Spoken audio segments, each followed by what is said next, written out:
Azizlar, ko'pchilik savol yo'llaydi. Doktor Ischanov, eng samarali ozish yo'llarini ayting yoki bo'lmasam qaysi firmani mahsulotlari ozdirishda juda ham samara beradi, zo'r foyda beradi, qorinni yo'qotadigan dorilarni ayting deydi. Endi men hech qachon bir firmani maqtamaganman, o'zlaringiz bilasizlar, reklama qilmaganman. Bugun hozir shu videomda bitta firmani mahsulotini maqtamoqchiman. Men o'zim mana shu narsadan foydalanaman.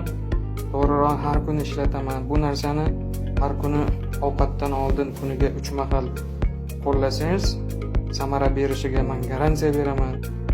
Eng muhimi arzon, sifatli va bezarar. Sizlarga mana shu narsani reklama qilishga qaror qildim. Yaxshi odam o'zida sinab ko'rgan narsani boshqalarga taklif qilish kerak. Men ham shu narsani o'zimda sinab ko'rdim. Hozirgacha sinab ko'rganman, ovqatdan oldin kuniga 3 mahal. Albatta samara berdi, sizlarga ham samara beradi.